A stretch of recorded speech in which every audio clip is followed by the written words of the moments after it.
a WikiVidi documentaries production. Don't forget to like and subscribe. Enjoy. Brie Larson.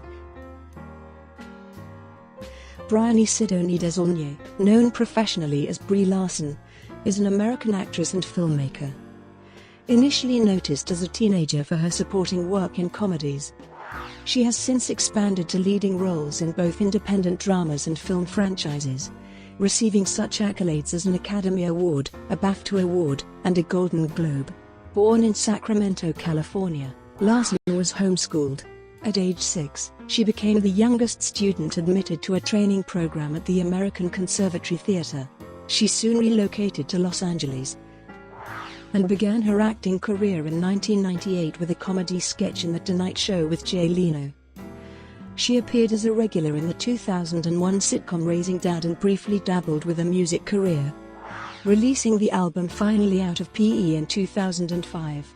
Larson subsequently played supporting roles in the comedy films Hoot, Scott Pilgrim vs. the World, and 21 Jump Street, and appeared as a sardonic teenager in the television series United States of Tara. Her breakthrough came with a leading role in the acclaimed independent drama Short Term 12, and she continued to take on supporting parts in the romance The Spectacular Now and the comedy Trainwreck. For playing a kidnapping victim in the drama Room, Larson won the Academy Award for Best Actress. In 2017, she starred as a photojournalist in the adventure film Kong, Skull Island, which emerged as her highest-grossing release. As a filmmaker, Larson has co-written and co-directed 2 short films, The Arm, which received a special jury prize at the Sundance Film Festival, and Waiting. She made her feature film directorial debut in 2017 with the independent comedy drama Unicorn Store. Larson is also an advocate for sexual assault survivors and is vocal about social and political issues. Early life. Larson was born Brianne Sidonie Desaulniers on October 1, 1989, in Sacramento, California, to Heather and Sylvain Desaulniers. Her parents were homeopathic chiropractors who ran a practice together, and they had another daughter, Mylene. Her father came from French-Canadian ancestry, and in her childhood, Larson spoke French as her first language. She was mostly homeschooled and believed that it allowed her to explore innovative and abstract experiences. Describing her early life, Larson has said that she was straight-laced and square. She shared a close bond with her mother, but was shy and suffered from social anxiety. During the summer, she would write and direct her own home movies in which she cast her cousins and filmed them in her garage. At age 6, she expressed interest in becoming an actress, later remarking that the creative arts was just something that was always in me. The same year, she auditioned for a training program at the American Conservatory Theater in San Francisco, where she became the youngest student admitted. Larson experienced trauma when her parents divorced when she was 7. She shared a dysfunctional relationship with her father. She has recalled, "As a kid I tried to understand him and understand the situation, but he didn't do himself any favors. I don't think he ever really wanted to be a parent." Soon after their split, Heather relocated to Los Angeles with her 2 daughters to fulfill Larson's acting ambition. They had limited financial means and lived in a small apartment near Hollywood studio lots at Burbank. Larson described her experience: "We had a crappy 1-room apartment where the bed came out of the wall and we each had 3 articles of clothing." Even so, Larson has recounted fond memories of that period and has credited her mother for doing the best she could for them. As her last name was difficult to pronounce, she adopted the stage name Larson from her Swedish great-grandmother and an American girl doll named Kirsten Larson that she received as a child. Her first job was performing a commercial parody for Barbie, named Malibu Mudslide Barbie, in a 1998 episode of The Tonight Show with Jay Leno. She subsequently took on guest roles in several television series, including Touched by an Angel and Popular. In 2000, she was cast in the Fox sitcom Schimmel, which was cancelled before airing when its star, Robert Schimmel, was diagnosed with cancer. Comedies and music career, 2001-2008. Larson's first major role came as Emily, the younger daughter of Bob Saget's character, in the WB sitcom Raising Dad. which aired for one season during the 2001-02 television schedule. Hal Bodecker of Orlando Sentinel criticized the program and wrote that its cast members were merrily joking through the show. She was next hired for the ABC sitcom Hope and Faith, but she and some other cast members were dropped after the unaired pilot. In 2003, she starred alongside Beverly Mitchell in the Disney Channel movie Right on Track, based on the Junior Drag Race star sisters Erica and Courtney Enders, and played minor roles in the 2004 comedies Sleepover and 13 Going on 30. Larson developed an interest in music at age 11 when she learned to play the guitar. A music executive encouraged her to write her own songs, and she began self-recording and uploading tracks to her own website. After failing to get cast as Wendy Darling in the 2003 film Peter Pan, a heartbroken Larson penned and recorded a song named Invisible Girl, which received airplay on Kiss FM. She soon signed a recording deal with Tommy Mottola of Casablanca Records, Lindsay Lohan, and she were the only artists signed by the label at that time. In 2005, she released the album Finally Out of P.E, in which she also co-wrote songs with other songwriters, including Blair Daly, Pam Shane, Lindy Robbins, and Holly Brook. She named it after a gym teacher she disliked and has said that the songs she wrote were mostly about failed job opportunities. One of her singles, she said, was featured in the MTV series Total Request Live, was listed by Billboard in their weekly listings of the most played videos in the channel, and peaked at number 31 on the Billboard Hot Single Sales. Larson went on tour with Jesse McCartney for Teen People's Rock and Shop Mall concerts, opened for him during his Beautiful Soul tour, and also performed in New York City at the Macy's Thanksgiving Day Parade. Even so, the album was not a success, selling only 3,500 copies. Larson later admitted to being disillusioned with her music career, saying, "I wanted to write all my own songs, and the recording company were afraid of that. I wanted to wear sneakers and play my guitar, they wanted heels and wind-blown hair." In 2006, Larson was cast alongside Logan Lerman and Cody Linley in the comedy film Hoot, about young vigilantes trying to save a group of owls. It received poor reviews, but Ruth Stein of San Francisco Chronicle was appreciative of Larson and Linley for bringing a dash of Indiana Jones to their roles. She had a small part, the following year, in the Amber Heard starring drama Remember the Days, and she launched her own arts and literature magazine, named Bunnies and Traps, for which she wrote her own opinion columns and accepted submissions from other artists and writers. Larson has said that she frequently considered giving up acting at that time, as she found it difficult to find much work, blaming it on filmmakers' inability to typecast her. She was particularly discouraged when she lost out on key roles in the films 13 and Juno. To support herself, Larson worked as a DJ. United States of Tara and film Breakthrough, 2009-2014. In 2009, Larson began playing Kate Gregson, the sardonic teenage daughter of Toni Collette's character, coping with her mother's dissociative identity disorder, in the Showtime comedy drama series United States of Tara. Portia Doubleday was initially cast in the role, but was replaced with Larson after filming the pilot episode. Reviewing the first season for the New York Times, Alessandra Stanley took note of how well she played a real teenager, and Tim Goodman of San Francisco Chronicle credited her for finding nuance in her role. Larson has said that her character's journey to find meaning in life mirrored that of her own, and she was upset when the show was cancelled after 3 seasons in 2011. Also in 2009, she starred alongside Rooney Mara in Tanner Hall, a coming-of-age film about 4 girls in boarding school. Despite disliking the film, Betsy Sharkey of Los Angeles Times commended Larson for providing one of the film's funniest bits. In her 2 other film releases that year, she played a scatterbrained cheerleader in Housebroken, and a popular high schooler in Just Peck. At the Williamstown Theatre Festival in 2010, Larson appeared in a stage production of Thornton Wilder's play Our Town. Directed by Nicholas Martin, it featured her in the role of Emily Webb, a precocious young girl. Reviewing the play for the Boston Globe, Louise Kennedy thought that the production had glossed over the play's darker themes. and bemoaned the lack of tragic arc in Larson's character. In film, she featured in Noah Baumbach's comedy drama Greenberg and Edgar Wright's comedy Scott Pilgrim vs. the World. A journalist for Slate magazine opined that these films helped raise her profile, and Larson has said that the latter film, in which she played a rock star named Envy, marked a turning point in her career. In it, Larson performed the song, Black Sheep, with the band Metric. Although it did not do well commercially, Scott Pilgrim vs. the World has since developed a cult following.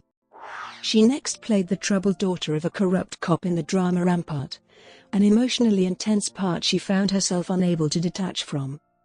A confrontation scene between Harrelson and her proved upsetting for her. The director was surprised by how well it turned out and tweaked the script to further explore the father-daughter relationship. In 2012, Larson expanded into filmmaking by co-writing and co-directing the short film The Arm with Jesse Ennis and Sarah Ramos. The film, about societal expectations in the near future, won a special jury prize at the Sundance Film Festival.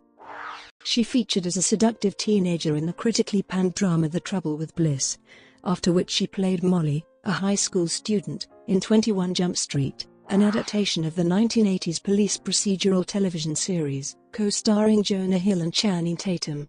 Larson found her acting style to be more rigid than Hill's approach, and was challenged by scenes that required her to improvise with him. Dana Stevens of Slate labeled Larson a find of major proportions, adding that she's not only beautiful, but funny, with a scratchy contralto voice. And unlike the usual female in a buddy movie, she comes across as a real person.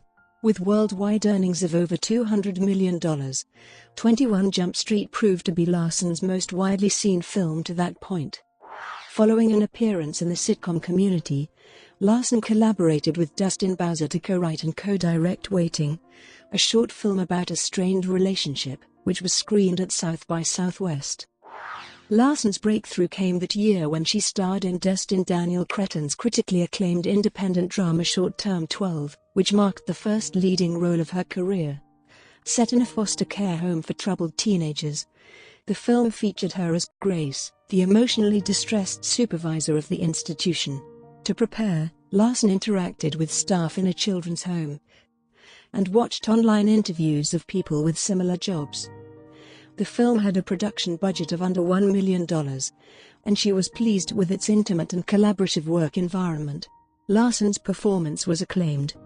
Manohla Dargis at the New York Times found her terrific and completely persuasive, and Ian Freer felt that she builds into a whirling dervish of a performance, making Grace strong, but scarred, damaged, but compassionate.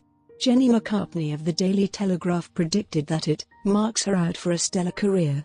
Larson received a nomination for the Independent Spirit Award for Best Female Lead. She later remarked that the film prompted directors to offer her a wide variety of parts, but she turned down roles of the unidimensional love interest. Also in 2013, Larson had supporting roles in two romantic dramas, Don John and The Spectacular Now. In the former, written and directed by Joseph Gordon-Levitt, she played the sister of the titular character. Peter Travers of Rolling Stone praised the film's exploration of sexual themes and considered Larson to be terrific in it. In The Spectacular Now, starring Miles Teller and Shailene Woodley, she was cast as Cassidy, the ex-girlfriend of Teller's character. Larson was drawn to the project due to the realism she found in its depiction of high school experiences. Writing for New York Magazine, David Edelstein called upon viewers to admire the shading and intelligence she brings to Cassidy. The 2014 crime drama The Gambler, based on the 1974 film of the same name, featured Larson as a literature student who has an affair with her professor, a gambling addict. The director Rupert Wyatt felt that the role was underwritten and cast Larson to lend heft to it. Even so, Claudia Puig of USA Today wrote that the talented Larson is given little to do, other than react. Room and Beyond, 2015-present. Larson had 3 film releases in 2015. Her first appearance was in Digging for Fire, a largely improvised ensemble comedy drama featuring Jake Johnson in the lead role. Filming took place without a script, and Larson made several on-set decisions regarding her character's choices, including the removal of a planned romantic subplot involving her and Johnson. She next played the sister of Amy Schumer's character in the comedy Trainwreck, which was loosely based on Schumer's own life. Larson modeled her role on Schumer's sister, who served as an associate producer on the film. Tim Grierson of Screen International labeled the film a deft blend of laughs, romance and poignancy, and found Larson to be lively, but slightly underused. Trainwreck earned over $140 million against a $35 million budget. Larson next starred in Room, a film adapted from the novel of the same name by Emma Donoghue. It featured her as Ma, a young woman held in captivity, who bears a child of rape. The role was physically and emotionally taxing for her, and she modeled it on her mother's struggle as a single parent. A large portion of the film was shot inside a 10 feet by 10 feet shed created in a studio, and Larson prepared herself by spending a month isolated in her apartment. She interacted with specialists on sexual abuse and researched the lack of nutrition that a person in captivity would suffer. To achieve the look, she stayed away from sunlight, modified her diet, and exercised extensively to lose weight. Larson collaborated closely with Jacob Tremblay, who played her son, and spent time performing activities that mirrored those of their characters. Room received acclaim, particularly for Larson and Tremblay's work. Los Angeles Times' Kenneth Turan called her performance astonishing, adding that the reality and preternatural commitment she brings to Ma is piercingly honest from start to finish, as scaldingly emotional a performance as anyone could wish for. She won several awards, including the Academy Award for Best Actress, as well as a Golden Globe and BAFTA in the same category. Following the success of Room, Larson played a leading role in Free Fire, an action comedy about a shootout in a warehouse. She agreed to the project to bring attention to gun violence. Eric Cohn of IndieWire remarked on how different Larson's role was from that of Room and added that her businesslike demeanor once again proves her ability to command a scene with a single glare. Commercially, the film failed to recoup its $7 million investment. She had filmed a part in Todd Solondz' comedy Wiener Dog, but it was cut out when Solondz found her character inessential to the story. The following year, Larson starred in the second installment of the MonsterVerse franchise, entitled Kong, Skull Island, co-starring Samuel L. Jackson and Tom Hiddleston. Filmed in Vietnam, the film featured her as a photojournalist in the 1970s. It marked her first big-budget project, and though she was glad to play a role not defined by her looks, she bemoaned the lack of female co-stars. Ann Hornaday of The Washington Post praised the film's visual effects and thought that Larson manages to hold her own with very little to do. Kong, Skull Island earned over $566 million to emerge as her highest-grossing release. Later in 2017, Larson portrayed Jeanette Walls in The Glass Castle, an adaptation of Walls' memoir, which reunited her with Dustin Daniel Cretton. It tells the story of a successful young woman who was raised by dysfunctional and nonconformist parents. Larson was attracted to the complex depiction of a parent-child relationship and identified with its theme of forgiveness. She collaborated closely with Walls and her siblings and observed their mannerisms. Peter Bradshaw of The Guardian disliked the film's sentimentality, but noted that it is saved, just a little, by the robustness of Brie Larson's presence. Larson made her feature film directorial debut with the comedy drama Unicorn Store, in which she also starred. She played a disillusioned art student who becomes fascinated with unicorns. Larson had unsuccessfully auditioned in 2012 to star in the film when Miguel Arteta was attached to direct. After the production was stalled, Larson was offered to direct and star in it. She was drawn towards the fanciful narrative and found a connection between her character's journey and her experience as a director. Peter DeBruge of Variety labeled it a creative misfire, and found her directing style to be entirely incompatible with whimsy. Larson's final appearance that year was in the India-set musical romance Basmati Blues, a project she had filmed back in 2013, which received criticism on social media for its white savior narrative. Brought to you by WikiVidi Documentaries. Would you like to know more?